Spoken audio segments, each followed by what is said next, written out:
मित्रांनो, मार्केटचं डायरेक्शन ओळखून हा पुलबॅक आहे का रिव्हर्सल आहे हा प्रश्न कधी तुम्हाला पडत असेल तर आजचा व्हिडिओ खास तुमच्यासाठी. चला तर मग लगेच व्हिडिओला सुरुवात करूयात. मी आपला कपिल आपल्या मराठीमध्ये दुनियात सर्वांचं पुन्हा एकदा स्वागत करतोय. तर मित्रांनो, इथे बँक निफ्टीचा 15 मिनिटाचा चार्ट पॅटर्न लावलेला आहे. आता सर्वात पहिले मार्केटचं डायरेक्शन आपल्याला आयडेंटिफाय करायचं जे की आहे अप किंवा डाऊन. मार्केट साईडवेज असलं तर ही स्ट्रॅटर्जी काम करणार नाही, बिकॉज आपल्याला ट्रेंडला आयडेंटिफाय करून ही स्ट्रॅटर्जी अप्लाय करायची आहे. आणि साईडवेज मार्केटचं टोटली कन्सेप्ट वेगळी असते तिला ट्रेड करण्याची. याच्या रिगार्डिंग ऑलरेडी आपल्या चॅनलवर व्हिडिओ सुद्धा आहे. आता आपण कन्सिडर करू की अप ट्रेंड आहे, जो की आता सध्या मार्केटलाही चालू आहे. तुम्ही इथे पाहू शकतात की अप ट्रेंड आहे, बरोबर आहे. आता अप ट्रेंडमध्ये तुम्ही पाहिलं असेल की इथे एक बॉक्स पॅटर्न बनलं, म्हणजे भरपूर साऱ्या कॅन्डल एका रेंजमध्ये राहिल्या आणि त्याला ब्रेक केल्यानंतर एक मोठा ट्रेड आपल्याला इथे पाहायला मिळाला की जो खूप वर गेला. पण त्याचप्रमाणे कधी तुम्ही इथे पाहिलं तर इथे भरपूर साऱ्या कॅन्डल बनल्या, पण मार्केटने खालच्या साईडला ब्रेक केलं आणि परत वरच्या साईडला चाललं गेलं. मग इथे तर ट्रॅप होऊन गेलं, कारण जी आपली कन्सेप्ट आहे की साईडवेज मार्केट झालं आणि जेव्हाही त्या बॉक्सला ब्रेक करतो ते आपल्याला एंट्री बनवायची आणि इथे तर आपण ट्रॅप झालोय. मग हे का होतं आणि मग अशा टायमाला आपल्याला वाटतं हे रिव्हर्सल येणार आहे का हा पुलबॅक आहे. हेच कधी तुम्हाला प्रश्न पडत असेल तर त्याचं उत्तर आजच्या व्हिडिओमध्ये पाहणार आहे मित्रांनो. हे कन्सेप्ट समजवायच्या मागे नेमका प्रश्न काय आणि हे आपण केव्हा यूज करू शकतो हे समजणं सर्वात महत्वाचं असतं. तेव्हाच आपल्याला ते अप्लाय करता येईल. तर सर्वात पहिले मित्रांनो, आपल्याला ट्रेंड ओळखणं गरजेचं आहे. तुम्ही म्हणणार हे तर तुम्हाला दिसते म्हणून तुम्ही आता आम्हाला सांगताय, ठीक आहे, हरकत नाही. पण ट्रेंड आयडेंटिफाय करण्याचे भरपूर सारे व्हिडिओ आपल्याकडे ऑलरेडी आहे की जे स्टार्टिंगलाच आपण सकाळी कसं काय आयडेंटिफाय करू शकतो. मार्केटची स्ट्रेंथ कसं काय ओळखायची त्यासाठी तुम्हाला चार्ट ट्रेडिंगचे, इंट्राडे ट्रेडिंगचे, प्राइस ॲक्शनची प्लेलिस्ट पाहावी लागेल मित्रांनो. तर हे ऑलरेडी आपण सांगितलेलं आणि जे आपले रेग्युलर व्हिडिओ पाहतात त्यांना माहिती, पण तरीही आपण इथे त्यामधले एक छोटी कन्सेप्ट समजून घेऊयात. मार्केट इथे ओपन झालं, मार्केट खाली गेलं, सपोर्ट आयडेंटिफाय केला आणि मार्केटने लगातार इतक्या ग्रीन कॅन्डल बनवून इथे वरती आलं.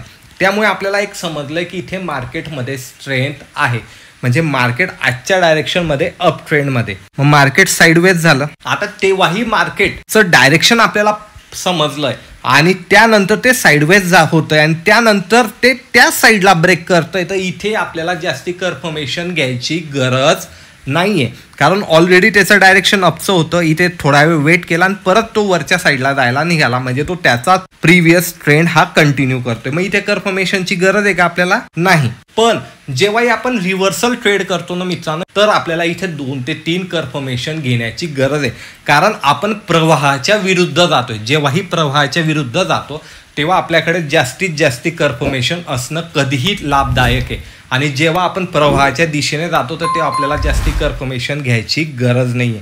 ही गोष्टही लक्षात ठेवा मित्रांनो. ह्या लहान लहान गोष्टी ज्या की तुम्हाला प्रो ट्रेडर बनवण्यात मदत करतात आणि तुम्हाला प्रॉफिटेबल ट्रेडर सुद्धा बनवण्यात मदत करत असतात. आणि आज जनरली सांगत नाही, मी नेहमीच सांगतो, ऑलमोस्ट भरपूर अशा गोष्टी आहे मित्रांनो ते क्लासमध्येच प्रोव्हाइड केलं जातं. याच्या रिगार्डिंग मला भरपूर अशा कमेंट पण येतात मित्रांनो, कधीतरी त्या गोष्टींवर पण आपण बोलूयात. पण आता सध्या मग कधी इथे माझी स्ट्रॅटर्जी वर्क केली की बरोबर बॉक्स पॅटर्न झाला आणि वरच्या साईडला गेला आणि इथे परत बॉक्स पॅटर्न बनला आणि खालच्या साईडला येऊन माझा स्टॉप लॉस काय हिट केला, मी इथे सेल केला आणि वरती गेला. तर सर्वात पहिले मला काय समजलं की अप ट्रेंड आहे. अप ट्रेंड आहे तर मी वरच्या साईडला जेव्हाही ब्रेक करेल तर मी त्यामध्ये जास्ती कन्फर्मेशनच्या वेट करणार नाही, मी पटकन एंट्री बनवणार. पण जेव्हाही तो प्रवाहाच्या विरुद्ध म्हणजे रिव्हर्सलला दुसऱ्या साईडला ब्रेक करतो जसं की इथे, तर मी इथे सेल करणार आहे. मी सेल करणार नाही का? करणार आहे, पण मी कन्फर्मेशन घेणार आहे. एक तर मला एक कन्फर्मेशन आलं की बॉक्स पॅटर्नला त्याने खालच्या साईडला ब्रेक केला, हे पहिलं कन्फर्मेशन आलं. पण ह्याच कन्फर्मेशनवर मी ट्रेड करणार आहे का? तर नाही. तर यासाठी मी आता काय यूज करणार आहे मित्रांनो?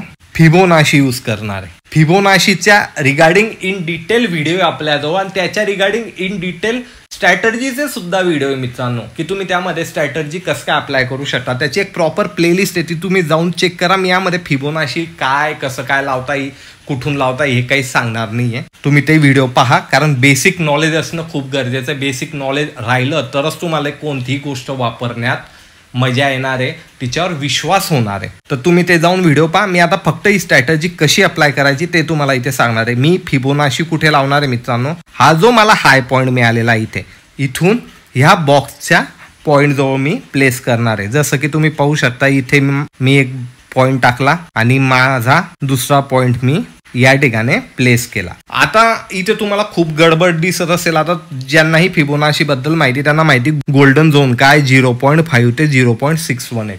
आता ही गर्दी खूप झाली त्याला मी थोडंसं इझी करतो. परत फिबोनाशीवर क्लिक केलं मित्रांनो. मी त्याची सेटिंग ओपन करून घेईल. सेटिंग ओपन झाल्यावर अरे इथे तर भरपूर साऱ्या अशा गोष्टी ओपन झाल्या. आता मला माझा गोल्डन झोनच हवा आहे तर मी काय करेल हे बाकीचे ना त्यांना अनटिक करून घे. मला दोनच लेवल कोणत्या हव्या आहे 0.5 ते 0.618. आता ओके केल्यानंतर तुम्ही पाहू शकतात मला माझे पॉईंट दिसले की पहिला पॉईंट मी या ठिकाणी प्लेस केला, दुसरा पॉईंट मी या ठिकाणी प्लेस केला कारण मार्केट वरच्या साईडला जाते आणि मला माझा फक्त गोल्डन झोन इथे पाहायला मिळाला. आता मित्रांनो त्या गोल्डन झोनचा कलर आपण ब्लॅक करून घेऊ जेणेकरून आपल्याला तो अजून ठळक दिसेल. आता तुम्ही इथे पाहू शकता नाव गोल्डन आहे पण आपण त्याला ब्लॅक केला आपल्याला क्लिअर दिसायला हवं म्हणून. आता ती रेंज मिळाल्यानंतर मी त्या रेंजला फक्त मार्क करणार आहे या प्रकारे. बरोबर आहे. आता हे माझं दुसरं कन्फर्मेशन आहे कारण अप ट्रेंडची प्राइस आहे ना ह्या रेंजला ब्रेक व्हायचा वेट करणार आहे. जेव्हा याच्या खाली कॅन्डल क्लोज होईल याच्यावरती माझा स्टॉप लॉस राहील आणि पहिलं टार्गेट मी स्विंग टू स्विंग इथे ट्रेल करू शकतो. कधी रिव्हर्सल येणारच असेल तर साधन सिंपल आहे पण एक्झॅक्टली तुम्ही पाहू शकतात की तिथे सपोर्ट घेऊन वर गेलं मार्केट. आता ही लेवल मी तुमच्या समोर लावली तुमच्या समोर काढली. आता ही लेवल काम का करते कारण फिबोनाची रिट्रेसमेंटचं एक खूप छान असं एक टूल आहे. रिट्रेसमेंट म्हणजे काय पुल बॅक. मार्केट वर गेलं रिट्रेसमेंट घेतले परत त्याने त्याचा ट्रेंड कंटिन्यू केला म्हणजे जे आपण एन पॅटर्न म्हणतो ना तर हा जो एनची ही जी दांडी ना मित्रांनो ही कितपर्यंत खाली येऊ शकते ते तुम्हाला फिबोनाची इथे सांगतोय. आणि एक्झॅक्टली मी तिथे बॉक्स पॅटर्न ब्रेक झाल्यावर पण ट्रेड घेतला आणि कारण मी सर्वात पहिले ट्रेंड आयडेंटिफाय केला. मी तुम्हाला सांगतोय सर्वात पहिले ट्रेंड आयडेंटिफाय करायचंय त्यानंतर ही पुढची स्टेप आहे. कधी तुम्ही ट्रेंड आयडेंटिफायच केला नाही तुम्ही कुठेही लावत राहिला तर तुम्ही इथे ट्रॅप पण होणार आहे. तर मी इथे लावला आणि तुम्ही एक्झॅक्टली पाहू शकता मार्केट वरच्या साईडला इथून निघून गेलं आणि लहान स्टॉप लॉसने कधी मी बाय करणार आहे त्याच्या खाली माझा स्टॉप लॉस राहील आणि जसं या रेंजला ब्रेक होतोय तर माझा ट्रेड इथे ऍक्टिव्हेट होईल. म्हणजे लहान स्टॉप लॉसने इथे मी मस्त ट्रेड ऍक्टिव्हेट केलेला आहे. आता सिमिलर आहे प्राइस तर अप ट्रेंडची आहे. इथे आल्यानंतर ती भरपूर वेळ थांबली आणि आता प्राइस इथून ब्रेक करते. तर याचं कन्फर्मेशन मी कसं घेणार आहे तर या ठिकाणी सुद्धा मी फिबोनाशीचाच वापर करणार आहे. आता प्राइस वरतून खाली येते कारण जो ट्रेंड होता तो भरपूर वेळ इथे साईडवेज झालेला आहे तर त्यामुळे आता प्राइस खाली येऊ शकते का याचं कन्फर्मेशन साठी मला काय करायचं आहे परत फिबोनाची इथे लावायचंय. मला इथे हायर पॉईंट पाहायला मिळतोय आणि हा एक लोअर पॉईंट मला इथे पाहायला मिळतोय. तुम्ही पाहू शकता मी इथे प्लेस केलंय. हा एक पॉईंट मी घेतलेला आहे. हा एक पॉईंट मी या ठिकाणी प्लेस केलेला आहे. सिमिलर लेवल आहे. हिला कधी मी परत एक्सटेंड केलं याप्रमाणे तर जसं लेवलने इथे ब्रेक केलं मित्रांनो या ठिकाणी ब्रेक केलं तर माझा एसएल इथे राहणार आहे. मार्केटने पुलबॅक घेतलं एक्झॅक्टली लेवलला टेस्ट केला आणि परत खालच्या साईडला आलं.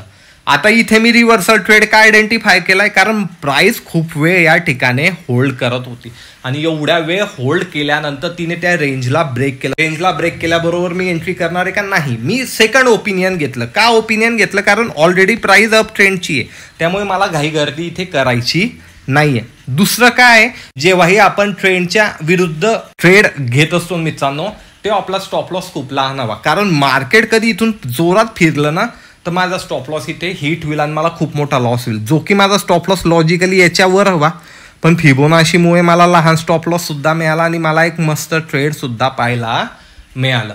आणि जेव्हाही तुम्ही ट्रेंडच्या विरुद्ध ट्रेड घेता ना मित्रांनो तेव्हा तुम्ही ना त्यामध्ये कमी प्रॉफिट घ्यायला हवं आणि स्टॉप लॉस पण लहान ठेवायला हवा. आणि जेव्हा तुम्ही ट्रेंड बरोबर जाता ना तेव्हा तुम्ही इथे बिग ट्रेडसाठी सुद्धा बसू शकता. याचे भरपूर असे उदाहरणं आपल्याला इथे पाहायला मिळतील जसं की तुम्ही इथे पाहू शकतात. इथेही कुठे मार्केट साईडवेज झालं मार्केट वरती गेलं खाली आलं तर आता इथेही आपलं स्ट्रॅटर्जी काम करते का तर मी इथे साईडवेज रेंजला मार्क केलं आणि इथे मी परत हायर रेंजला दुसरा पॉईंट लावला जो की माझा फर्स्ट पॉईंट हा आहे आणि सेकंड पॉईंट माझा हा आहे. मी परत याला एक्सटेंड करून घेतो मित्रांनो याप्रमाणे आणि तुम्ही पाहू शकता त्याच्या खाली प्राइस गेले. तुम्ही म्हणाला रे प्राइस गेली मित्रांनो कॅन्डल क्लोज होऊ द्यायची आहे कारण आपण ओव्हरऑल ट्रेंडच्या विरुद्ध ट्रेड करतोय. कॅन्डल क्लोज होऊ देणं गरजेचं आहे. कॅन्डल क्लोज झाली का नाही डोजी बनवली मार्केट परत तिथून वरती गेलं माझा स्टॉप लॉस इथे टार्गेट पहिलं टार्गेट माझं हे राहणार आहे दुसरं ॲज पर प्राइस ॲक्शननुसार. हे भरपूर ठिकाणी काम करताना दिसेल. जेव्हाही मला रिव्हर्सल घ्यायचं आहे त्याच्यासाठी मी कन्फर्मेशन घेणार आहे मित्रांनो. ट्रेडच्या विरुद्ध जेव्हाही मी ट्रेड घेणार आहे, ट्रेंडच्या विरुद्ध जेव्हाही मी ट्रेड घेणार आहे तेव्हा मला याचं कन्फर्मेशनची गरज आहे. पण जेव्हाही ट्रेंड बरोबर मार्केट जात आहे तर मी याला ॲज अ पुलबॅक सारखा वापरणार आणि इथे मी जास्ती कन्फर्मेशन घेण्याचा प्रयत्न करणार नाही. कारण ओव्हरऑल मला स्लो आणि स्टडी प्राइस वर येताना दिसते. मग वरच्या साईडला मला कन्फर्मेशन कमी हवंय, खालच्या साईडला जेव्हा मी ट्रेड घेणार आहे तेव्हा मला कन्फर्मेशन जास्ती हवंय. भरपूर लोकांना ना रिव्हर्सल ट्रेड करायचा असतो, इथून सेल करू का तिथून सेल करू का, मार्केट भरपूर वर आलं मी सेल करतो, मार्केट अरे भरपूर खाली आलं मी बाय करतो. असं काहीच करायचं नाही मित्रांनो. प्राइस ॲक्शनने लॉजिकली ट्रेड घ्या, तुम्हाला भीती वाटणार नाही. भरपूर जण म्हणतात ट्रेड घेतल्यावर आम्हाला भीती वाटते, आम्ही जास्ती वेळ ट्रेडला होल्ड करू शकत नाही. याचं कारण तेच आहे, तुम्ही रँडमली ट्रेड घेऊन घेतात मग तुम्हाला भीती वाटते. पण कधी तुम्ही लॉजिकली ट्रेड घेतला तर तुम्हाला त्यामागचं लॉजिक माहिती. म्हणून माझा प्रयत्न सर्वात जास्ती हाच असतो की लॉजिकवर भर देतो मी, लॉजिक सांगायवर. लॉजिक कधी तुम्हाला समजलं पटलं तर तुम्ही तो ट्रेड होल्ड करू शकता. विदाऊट लॉजिक तुम्ही कोणताही ट्रेड घ्या, तुम्ही तिथे होल्ड करू शकत नाही. म्हणून मी एखादी गोष्ट काय यूज करतोय, त्याच्या मागे काय, त्याच्याने काय फायदा होणार आहे हे सर्व तुम्हाला माहिती हवं, तेव्हाच तुम्ही ती गोष्ट यूज करू शकता. ही साधी कन्सेप्ट आहे मित्रांनो, पण काम खूप मस्त करते. आणि ह्याच गोष्टींना ना खूप जण किचकट करून तुम्हाला सांगतात आणि अरे बापरे खूपच असं नॉलेज दाखवण्याचा प्रयत्न करतात. पण कन्सेप्ट इतकीच साधी आहे की तुम्हाला त्यावर विश्वास आहे तर तुम्ही तो ट्रेड होल्ड करू शकतात तुमच्या टार्गेट पर्यंत. त्यामुळे ही कन्सेप्ट कधी आवडली असेल आणि फिबोनाशीच्या रिलेटेड अजून काही तुम्हाला कन्सेप्ट शिकायचे असेल तर हॅशटॅग मराठीमध्ये फिबोनाशी टाईप करा मित्रांनो. आणि ऑलरेडी याची एक प्रॉपर प्लेलिस्ट आहे फिबोनाशीच्या रिगार्डिंग, ती जाऊन तुम्ही सुद्धा पाहू शकतात.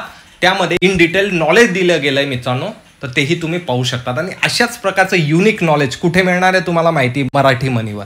लाईक शेअर कमेंट नक्कीच करायची आणि अशा चॅनलला तुम्ही सबस्क्राईब पण करा, जेणेकरून आपलं चॅनल तुमच्या मदतीने ग्रो होण्यात मदत होईल. मी भेटेल मित्रांनो पुन्हा तुम्हाला एका नवीन व्हिडिओमध्ये नवीन एका छान कन्सेप्टसह. धन्यवाद.